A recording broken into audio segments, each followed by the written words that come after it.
Good morning all of you and welcome to DSP online study. आज हम लोग लेके आए हैं ह्यूमन ब्रेन। एग्जाम के पॉइंट ऑफ व्यू से देखा जाए तो ये टॉपिक जो है बहुत ही इंपॉर्टेंट है।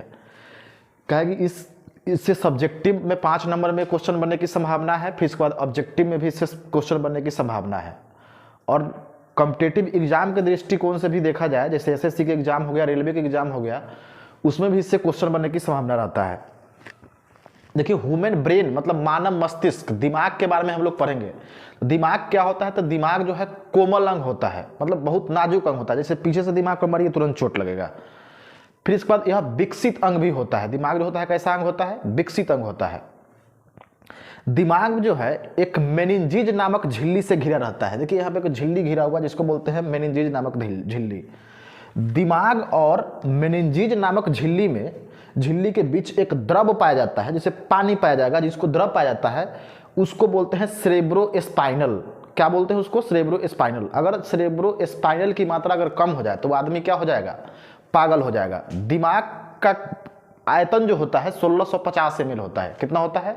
आयतन कहने का मतलब हुआ कि दिमाग का जो कैपेसिटी जो होता है कितना होता है? तो 1650 ml। जैसे मान लीजिए कोई बोतल है, तो बोतल में पानी अटने की क्षमता कितना है? चाहे कोई बाल्टी है तो बाल्टी में पानी अटने की क्षमता कितना है, उसी को बोलते हैं। जैसे 5 लीटर की बाल्टी तो 5 लीटर पानी अटेगा, तो उसी दिमाग का आयतन कितना होता है? तो 1650 ml।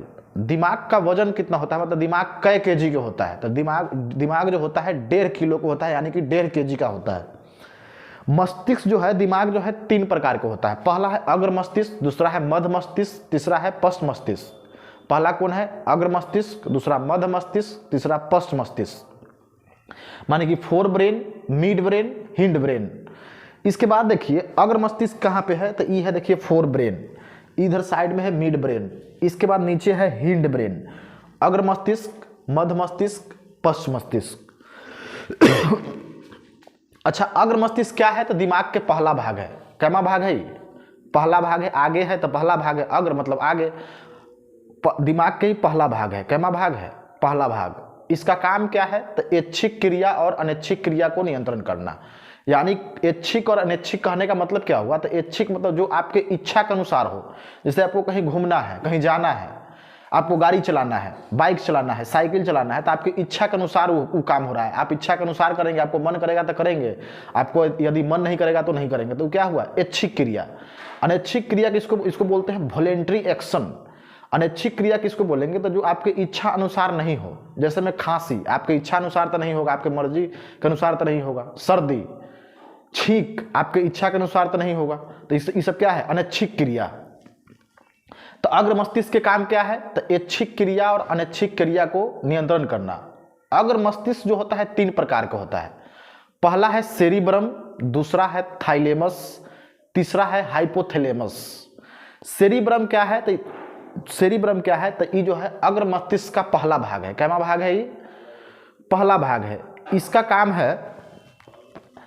इसका काम है सोचने समझने, याद करने, बुद्धि चतुराई को नियंत्रण करना। मतलब कोई भी चीज हम लोग सोचते हैं, किसी के बारे में सोचते हैं, चाहे समझते हैं, फिर इसके बाद कोई भी चीज याद करते हैं, बहुत दिन के बाद है उसको याद किए हुए हैं, फिर इसके बाद कोई बुद्धि लगाते हैं, चाहे कोई चतुराई करते हैं किसी से, तो सबको नियंत्रण कौन करता है? सब करने में मदद कौन करता है? तो सेरिब्रम, ब्रेन का ही पार्ट है सेरिब्रम, वो करता है मदद। दूसरा है थाइलेमस, इसको टेलिनसेफ्लॉन भी बोलते हैं। ये दिमाग के जो है, ये अग्र मस्तिष्क के दूसरा भाग है। इसका काम है बाहरी वातावरण को नियंत्रण करना। जैसे ठंडा है, गर्मी है, उसको कौन नियंत्रण करेगा? तो उसको नियंत्रण करेगा थाइलेमस को नियंत्रण करेगा थाइलेमस। इसके बाद है हाइपोथैलेमस। हाइपोथैलेमस का काम क्या है?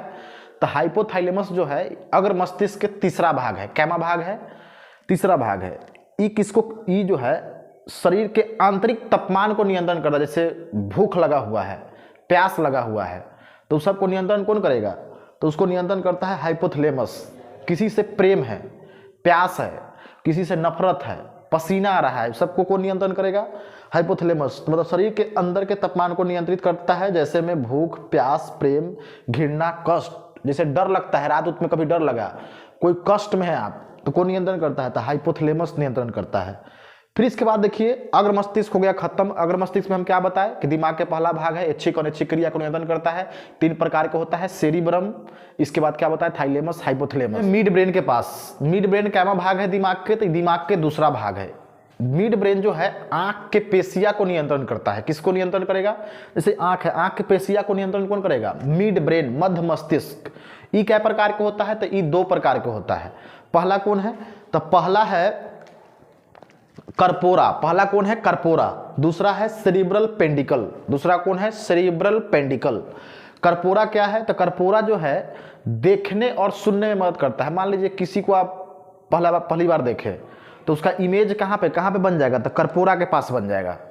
कोई कुछ बोल रहा है तो उसका बात जो है बहुत दिन के बाद हम लोग कैसे याद रखते हैं? तो सारा जो है कर्पोरा में जाके सेव रहता है। चाहे मान लीजिए किसी भी आदमी को आप एक नज़र देखें, चाहे 2 नज़र देखें, उस सबका इमेज कहाँ पे? वो आदमी को देखेंगे तो दोबारा आपका इमेज जो है सारा डाउनलोड हो चुका है कहाँ पे? कर्पोरा में। इसके बाद देखिए सेरिब्रल पेंडिकल, दिमाग और स्पाइनल कोड के बीच क्या रखता है? संबंध को बनाए रखता है। जैसे यहाँ पे देखिए दिमाग है, इसके बीच एक तार गया है जो स्पाइनल कोड से जुड़ा हुआ है, उसी को बोलते हैं सेरिब्रल पेंडिकल। अब इसके बाद देखिए हम लोग पढ़ेंगे पश्च मस्तिष्क। ये दिमाग के लास्ट भाग है, तीसरा भाग है। कैमा भाग है? अंतिम भाग है, तीसरा भाग है। ये भी जो है ऐच्छिक क्रिया और अनैच्छिक क्रिया को नियंत्रण करता है। क्या प्रकार का होता है? तो ये भी 3 प्रकार का होता है।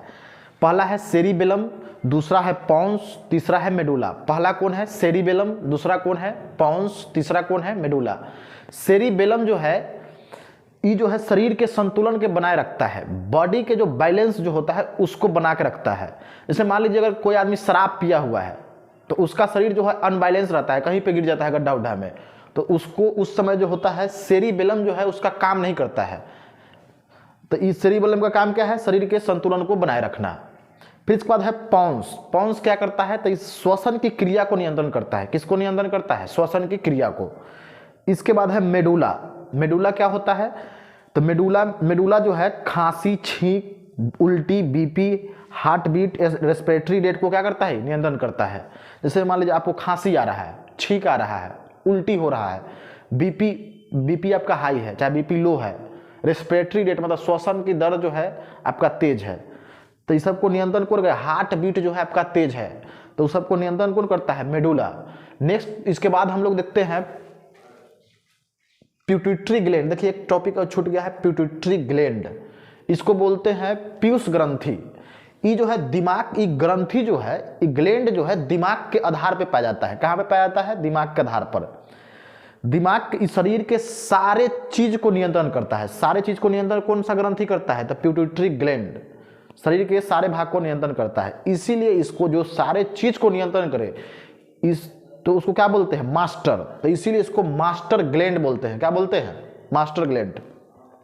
इससे 5 प्रकार के हार्मोन निकलता है। एक निकलता है TSH, दूसरा निकलता है STH, जिसको तीसरा निकलता है ऑक्सीटोसिन, चौथा निकलता है प्रोलैक्टिन, पंचमा निकलता है वैसोप्रेसिन। अच्छा देखिए TSH क्या होता है? तो TSH हार्मोन जो है, TSH हार्मोन जो है थायरोक्सिन बनाने में मदद करता है। दूसरा है STH, जिसका फुल फॉर्म होता है सोमैटोट्रोपिक हार्मोन। ये क्या होता है? STH की मात्रा अगर ज़्यादा बढ़ जाएगा, माने सोमैटोट्रोपिक हार्मोन की मात्रा ज़्यादा बढ़ जाएगा, तो आदमी जो होगा अब बहुत लंबा हो जाएगा, हद से ज़्यादा लंबा हो जाएगा। अगर STH माने सोमैटोट्रोपिक हार्मोन की मात्रा कम जाएगा तो आदमी जो होगा बौना हो जाएगा, ड्वार्फिज्म नामक बीमारी हो जाएगा, जिसको बोलते हैं आदमी बौना हो जाएगा। और ज़्यादा बढ़ जाएगा, अगर STH की मात्रा ज़्यादा बढ़ गया तो बीमारी कौन सा हो जाएगा? गैगेंटीज नामक बीमारी हो जाएगा, जो आदमी उसमें अत्यधिक लंबा हो जाएगा। फिर इसके बाद हम दूसरा हार्मोन बताए थे प्रोलैक्टिन हार्मोन। कौन सा हार्मोन? तीसरा कौन हार्मोन है? Prolactin hormone. प्रोलैक्टिन हार्मोन को इसको लैक्टोजेनिक हार्मोन भी बोलते हैं। इस हार्मोन से महिला में दूध का उत्पादन होता है। जैसे मान लीजिए महिला है तो महिला में दूध का उत्पादन कौन करता है? तो प्रोलैक्टिन हार्मोन। तीसरा है ऑक्सीटोसिन हार्मोन। ये जो है दूध को, ये हार्मोन जो है ऑक्सीटोसिन हार्मोन, ये दूध से थन से दूध को बाहर करता है। क्या करता है? थन से दूध बाहर कौन सा हार्मोन करता है? Oxytocin hormone.